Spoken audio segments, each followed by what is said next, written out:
রাতে ক্লাব বিশ্বকাপের second semifinal Paris Saint Germain মুখোমুখি Xabi Alonso Real Madrid. Injury এবং কার্ড বাধায় বিপাকে লস ব্লাঙ্কোস। এবং ইউরোপীয় প্রতিপক্ষের গল্প শুনিয়ে প্রীতি ম্যাচে নেপালকে পাওয়ায় বাফুফের অস্বস্তি। এশিয়ান কাপ বাছাইয়ে হংকংয়ের বিপক্ষে মাঠে নামার আগে সেরা প্রস্তুতি নিয়ে শঙ্কা।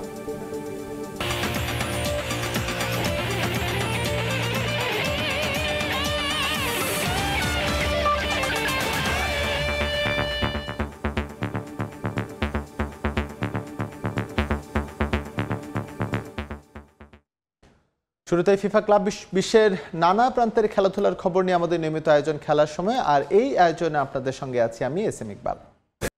এদিকে ফিফা ক্লাব বিশ্বকাপের হাই ভোল্টেজ সেমিফাইনালে মাঠে নামবে রিয়াল মাদ্রিদ ও পিএসজি। প্রতিপক্ষ শক্তিশালী হলেও জয় নিয়ে ফাইনাল খেলতে চায় প্যারিসিয়ানরা।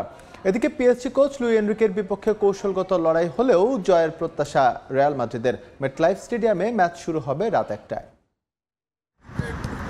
এবারের মৌসুমটা স্বপ্নের মতো কাটছে পিএসজির। ঘরোয়া ফুটবলের ট্রেবল জয়ের পর চ্যাম্পিয়ন্স লিগের শিরোপাটাও ঘরে তুলেছে প্যারিসিয়ানরা। এবার আরও একটি শিরোপার হাতছানি তাদের সামনে। ক্লাব বিশ্বকাপ শিরোপা দিয়ে মৌসুমের পঞ্চম শিরোপা ঘরে তুলতে আত্মবিশ্বাসী তারা। বড় জয় দিয়ে ক্লাব বিশ্বকাপের শুরুটা করে পিএসজি। গ্রুপ পর্বের পর শেষ ১৬তে ইন্টার মিয়ামির বিপক্ষেও বড় ব্যবধানে জয় পায় ফরাসি ক্লাবটি। শেষ ম্যাচে বায়ার্নকে হারিয়ে সেমিফাইনালে জায়গা করে নেয় তারা। রিয়ালের বিপক্ষে ৪-৩-৩ ফরমেশনেই একাদশ সাজাতে পারেন লুই এনরিকে, যেখানে আক্রমণ ভাগে দেখা যেতে পারে দেমবেলে, দুয়ে ও কভারাস খেলিয়াকে। মধ্যমাঠে নেভেস, ভিতিনহা ও রুইজ, আর রক্ষণে মার্কিনিয়স, হাকিমি, বেরালদো ও মেন্ডেসেই ভরসা রাখবেন কোচ। তবে লাল কার্ডের নিষেধাজ্ঞায় থাকা লুকাস হার্নান্দেজের অনুপস্থিতি ভোগাতে পারে দলকে। তারপরও জয়ের জন্য আত্মবিশ্বাসী তারা। স্বাভাবিক ম্যাচের তুলনায় বিশ্বকাপের ম্যাচের পরিস্থিতি ভিন্ন হয়। এই ম্যাচের গুরুত্ব সব খেলোয়াড়ের কাছে বিশেষ।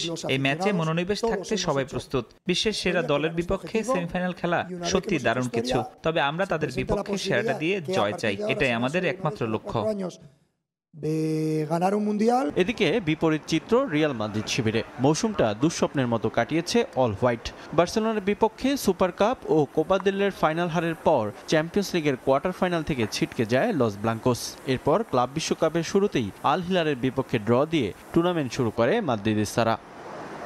কোয়ার্টার ফাইনালেও কষ্টসাধ্য জয় পায় রিয়াল। তবে ক্লাব বিশ্বকাপের শিরোপা জিতে কিছুটা হলেও দুঃখ ঘোচাতে চাইবে জাবি আলোনসোর দল। কোচ লুই এনরিকের বিপক্ষে কৌশলগত লড়াইটা কঠিন হলেও জয়ের প্রত্যাশা মাদ্রিদ কোচের। এবারের মৌসুমে রিয়াল মাদ্রিদের হয়ে দুর্দান্ত পারফর্ম দেখিয়েছে কিলিয়ান এমবাপ্পে। ৫৮ ম্যাচে করেছেন ৪৪ গোল। সাবেক ক্লাবের বিপক্ষে তুরুপের তাস হতে পারেন তিনি। তার সঙ্গে আক্রমণ ভাগে থাকবেন ভিনিসিয়াস জুনিয়র, আর মধ্যমাঠে বেলিংহ্যাম, চুয়েমেনি, ভালভার্দে ও গুলের। এদিকে রক্ষণে দুর্দান্ত ফর্মে আছেন থিয়াগো কোর্তোয়া। শেষ ম্যাচ জয়ে অবদান ছিল এই গোলরক্ষকেরও। পরিসংখ্যানে স্বস্তিতে থাকবে রিয়াল। এখন পর্যন্ত ১১ ম্যাচে ৬ জয় রয়েছে অল হোয়াইটদের, আর পিএসজি জিতেছে ৩ ম্যাচে। রিফাতুল ইসলাম মিরন, সময় সংবাদ। এদিকে ম্যাচ হারলেও বিরতি শেষে চেনা ছন্দে মাঠে ফিরেছেন তাসকিন আহমেদ। কলম্বোর পর ক্যান্ডিতেও বল হাতে ধারাবাহিকতা ধরে রাখেন ঢাকা এক্সপ্রেস। তাসকিনের উইকেট টেকিং অ্যাবিলিটির পাশাপাশি আলোচনায় হিসেবে বোলিং। ২০২৩ সাল থেকে আন্তর্জাতিক ওয়ানডেতে সবচেয়ে সফল বাংলাদেশি পেসার। পেছনে ফেলেছেন রাবাদা, হাজলউডদের মতো বড় বড় সব নাম। ধারাভাষ্যকারের ওই কথার সুরেই বলা যায়, দলে তাসকিন আহমেদের মতো বোলার থাকাটা আলাদা বিলাসিতা। কখনো কাঁধ, কখনো হাঁটু। তাসকিন আহমেদের নিত্যদিনের সঙ্গী ইনজুরি। তবে ওই চোট কাটিয়ে প্রতিবারই পুরনো রূপে ফেরেন ঢাকা এক্সপ্রেস, যেমনটা প্রতি ম্যাচে ফেরান বাংলাদেশকেও।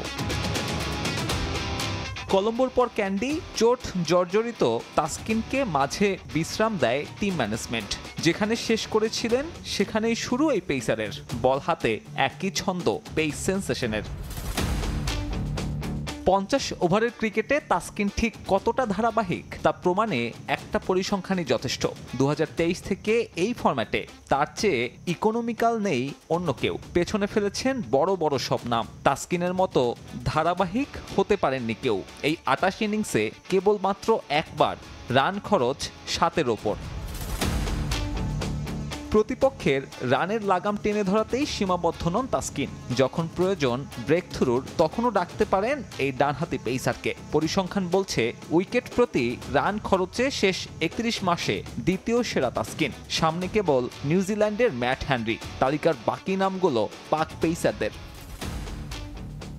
সাধারণত পেসারদের ক্ষেত্রে ইনজুরির পরে ছন্দ ধরে রাখাটা কঠিন হয়। তাসকিন অবশ্য ব্যতিক্রম। মাঠের বাইরের পরিশ্রম আর নিয়ন্ত্রিত জীবনে মাঠের পারফরম্যান্সে পার্থক্য বোঝার সুযোগ কই।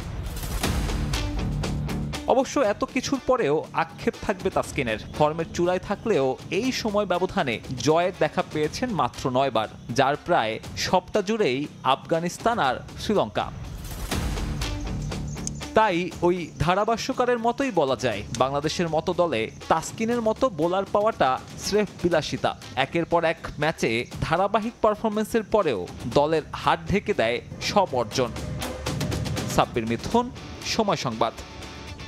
প্রতিপক্ষ না পাওয়ায় বাধ্য হয়ে নেপালের বিপক্ষে প্রস্তুতি ম্যাচ খেলছে বাংলাদেশ, জানিয়েছেন জাতীয় দল ব্যবস্থাপনা কমিটির সদস্য ইকবাল হোসেন। হংকং ম্যাচের আগে শক্তিশালী কোনো দলের বিপক্ষে খেলতে পারলে তার সুফল পেত বলেও মন্তব্য করেন তিনি। ভবিষ্যতে যাতে এই সমস্যায় পড়তে না হয় এজন্য দীর্ঘমেয়াদী পরিকল্পনায় যেতে চায় বাফুফে। এক অদ্ভুত পরিকল্পনা বাফুফের।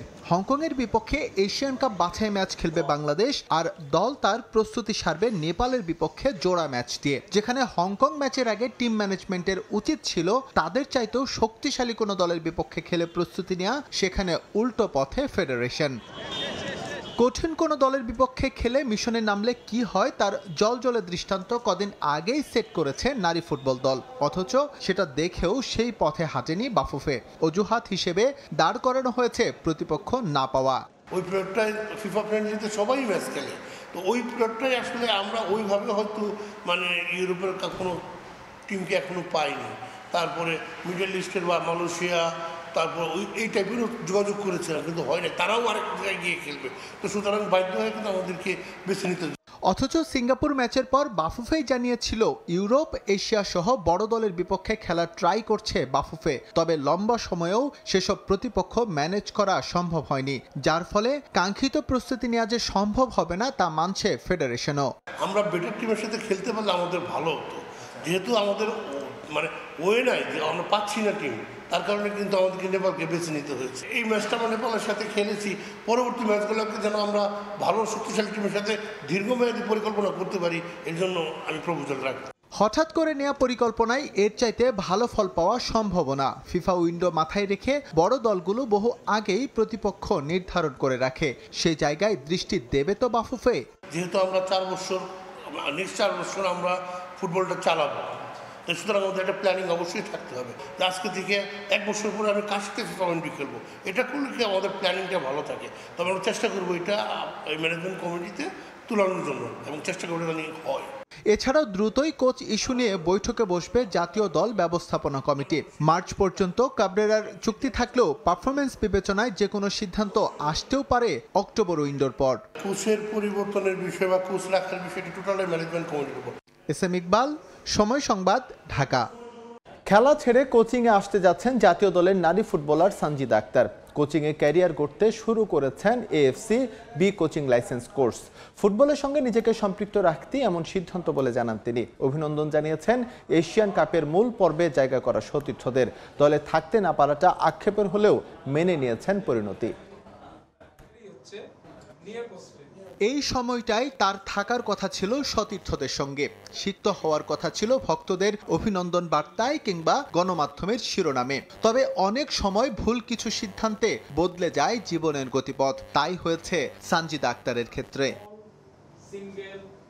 ক্যারিয়ারের মধ্য গগনেই কোচিং কোর্সের দীক্ষা নিচ্ছেন বাংলাদেশ নারী দলের প্রথম সাফচয়ের অন্যতম কুশীলব। ব্যস্ত ছিলেন ভুটানের স্থানীয় লিগে, বাফুফেই তাকে আমন্ত্রণ জানিয়েছে এএফসি বি লাইসেন্স কোর্স সম্পন্ন করার। ভুটানে তথাকথিত লিগ খেলার চাইতে এই প্রস্তাব বেটার মনে করে যোগ দিয়েছেন সাইফুল বাড়ি টিটুর ক্লাসে। আমার ইচ্ছা হচ্ছে আমি ফুটবলের সাথে কাজ করব, থাকবো সবসময়, এর জন্যই আমি কোচিং লাইসেন্স করতেছি। তো একটা সময় যায় তো দেখা যাবে যে আমি আর প্লেয়ার থাকবো না, আমি অবশ্যই মানে আমি যদি কোচিং লাইসেন্স থাকে, আমি যেহেতু ন্যাশনাল টিমের প্লেয়ার, তো হিসেবে আমি কাজ করতে পারবো। আর আমার তো এক্সপিরিয়েন্স এমনিতেও আছে, তো ওটা আমার কাজে লাগবে। সানজিদা একসময় ছিলেন বাংলাদেশ নারী ফুটবল দলের অবিচ্ছেদ্য অংশ। সবকিছু স্বাভাবিক থাকলে এশিয়ান কাপের মূল পর্ব নিশ্চিত করা দলের সদস্য তিনি হতেন অবধারিতভাবেই, যেটা নিয়ে আক্ষেপে পড়ার বদলে মেনে নিচ্ছেন নিয়তি। ইতিহাস রচনার জন্য অভিনন্দন জানিয়েছেন সতীর্থদের। সবসময় তো মানুষ সবটা পায় না, সব কিছু পায় না, কিছু কিছু জিনিস ছেড়ে দেওয়া লাগে, মেনে নেওয়া লাগে। আমরাও স্বপ্ন দেখি, সবসময় আমরা করে আসছি যে আমরা যেহেতু সাউথ এশিয়াতে ভালো কিছু করছি, তো আমাদের স্বপ্ন ছিল যে এশিয়াতে ভালো কিছু করা। তো অলরেডি ওরা করে ফেলছে, আমরা অনেক শুনে এটা অনেক খুশি হয়েছি, অনেক ভালো লাগছে। এর আগে গ্রাসরুট ছাড়াও AFC C licence coaching course শেষ করেছেন সানজিদা। বি লাইসেন্সে তিনি ছাড়াও শিউলি আজিম সহ অংশ নিচ্ছেন আরও 5 ফুটবলার। যেহেতু সি লাইসেন্স করছি, এখন বি লাইসেন্স করা। SM ইকবাল, সময় সংবাদ, ঢাকা। রোজারিও সেন্ট্রালে ফিরে আবেগ আপ্লুত আনহেল দে মারিয়া। শৈশবের এই ক্লাবেই ক্যারিয়ার শেষ করতে চান বিশ্বকাপ জয়ী আর্জেন্টাইন তারকা। নিজ দেশের ক্লাবটির হয়ে অথরা শিরোপা জয়ের স্বপ্ন দে মারিয়ার। Home sweet home, Angel Di মারিয়ার হোম কামিং। যে রোজারিওর অলিগলিতে শৈশবের গল্প, সেখানেই আবার ফিরতে পারার স্বস্তি। এই শহরের যে ক্লাব আপন করে নিয়েছিল, সেই রোজারিও সেন্ট্রালে সগৌরবে প্রত্যাবর্তন। স্ত্রী সন্তানদের নিয়ে মাঠ, ড্রেসিং রুম সব চষে বেড়ান দি মারিয়া। মনের কোণে উঁকি দেয় কত শত স্মৃতি। প্রেস কনফারেন্সে কথা বলতে গিয়ে চোখ জোড়া ভিজে ওঠে, গলা জড়িয়ে যায়। নিখাদ আবেগ সামলে তবুও জানিয়ে দেন জিততে এসেছেন এখানেও। ছেড়ে যাওয়ার দিন থেকে এ পর্যন্ত সবসময় স্বপ্ন ছিল আবারও এই জার্সিটা গায়ে জড়াবো। অনেকবার বলেছি আমি রোজারিও সেন্ট্রালেই ক্যারিয়ার শেষ করতে চাই। এখনই অবসরের কথা ভাবছি না, খেলাটা উপভোগ করতে চাই। সেন্ট্রালের হয়ে চ্যাম্পিয়ন হওয়াই কেবল বাকি আছে। এখানে ফেরার ইচ্ছে পূরণ হয়েছে। এখন এই ক্লাবের হয়ে শিরোপা জয়ই আমার এবং আমার পরিবারের স্বপ্ন। 36 বছরের প্রতীক্ষার অবসান ঘটিয়ে আর্জেন্টিনিয়ানদের বিশ্বকাপ শিরোপার স্বপ্ন জয়ের অন্যতম নায়ক এই আঙিনায় এখন মেগা স্টার। অনুশীলনে কোচ সতীর্থদের ভালোবাসায় সিক্ত হয়েছেন। প্রিয় ক্লাব প্রাঙ্গণে অদ্ভুত এক উষ্ণতা অনুভব করছেন। সতীর্থদের সঙ্গে দেখা হয়েছে, অনুশীলনে নেমেছি। আবারও দারুণ এই ক্লাবের অংশ হতে পেরেছি।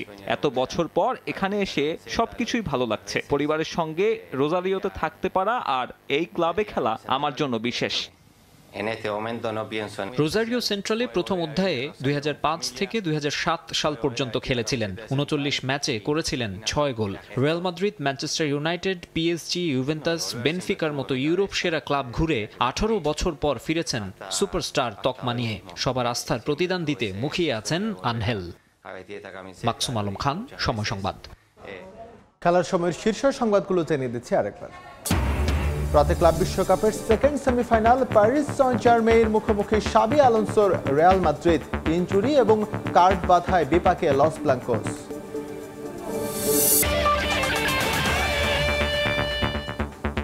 এই ছিল খেলার সময়ের এখনকার আয়োজনে। সঙ্গে থাকুন সময়ের।